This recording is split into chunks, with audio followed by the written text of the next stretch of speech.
I love BJJ because I love BJJ because it's hard. I was introduced to Jiu-Jitsu in like the early days of my life. My dad was already training since I was born. So I pretty much grew up playing around on the mats and learning how to do all the warm-ups. I knew what was a rear naked choke before I probably knew how to ride the letter 8. My dad was the first person in my city to start a kids program in a social project back in the day. I remember being just so excited to be doing that with my dad, you know, like to be able to learn from him, to be able to impress him. At the time, that was all that I was about. Anything that I would do was really to make my dad. Me and my dad, we went everywhere around the world after that. So it's been a great, it was one of the greatest feelings I ever had, you know, like, and I do have saved in the top of my mind, like that's where I came from, you know. We started very small, and being here today is a great blessing. We started a program with Venom here, and you know, this is probably like one of the most beautiful gyms in America, I believe so, if not in the world. So when he saw everything from close, like it was the first time that my dad came, and I could see the difference, like on the way he was talking to me. He knows me better than anyone else, you know, besides my wife now, because my wife knows from a very close, and she also trains. So she would beat me up, but he also squeezed me every time he comes by, so it's good fun. And when I moved here, it wasn't like I was going to move and stay here. I wanted to come here for like 3 months, you know, find a place to sleep, and I'm gonna train, and I hope I can find someone who can coach me, and I'll get where I wanna get.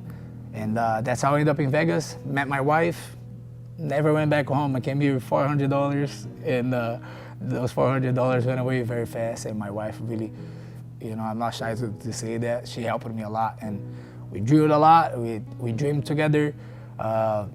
3 months later, she was in the finals of the World, semifinals of the Open. I was in the finals of the World. She took silver and bronze. I took gold for the first time, and I couldn't leave after that.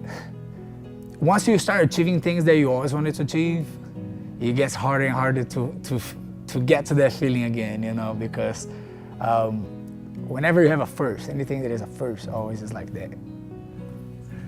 I'm always in a different, I'm always changing my mind of like, oh, and what now? What else? And what else I want to do now? So I feel like starting to teach was something that motivated me.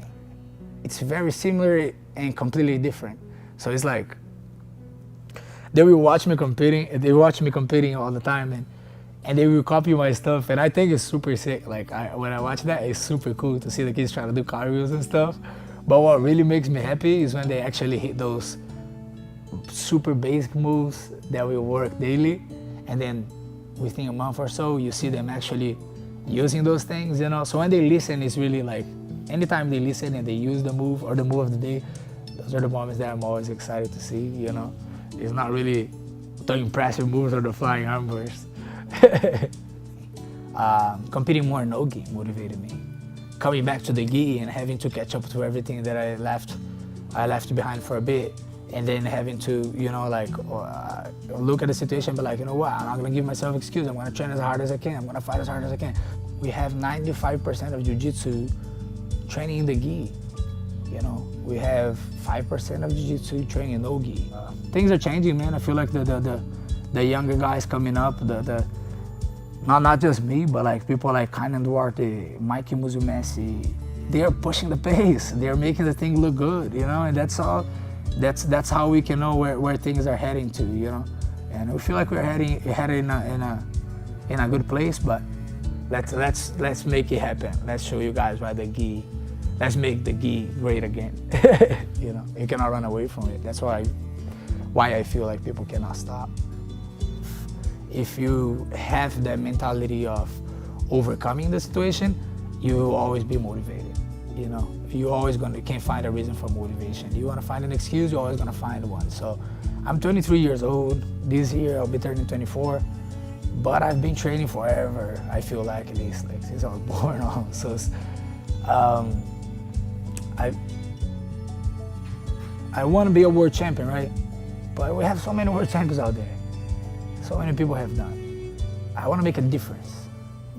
So if I'm to be remembered about something, I want to be remembered by who I was, what I represented.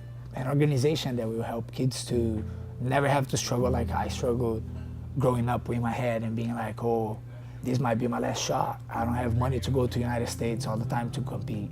Like, it was so hard to get here. I had to sell raffles, I had to work, I had to do this and that. Like, or their parents are not educated enough to teach them and be like, hey, you know, keep fighting for your dreams no matter what.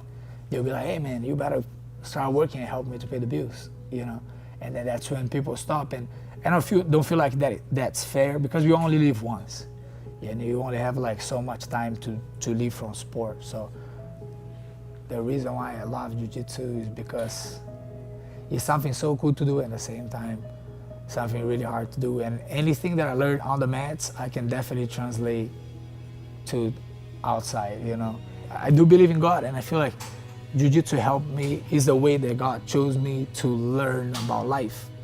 I feel like I love Jiu-Jitsu because of that, because it's hard and because it brings us close to people, and that's what I love to do. That's the best thing I can do, and there's nothing I want to do more, so it's hard.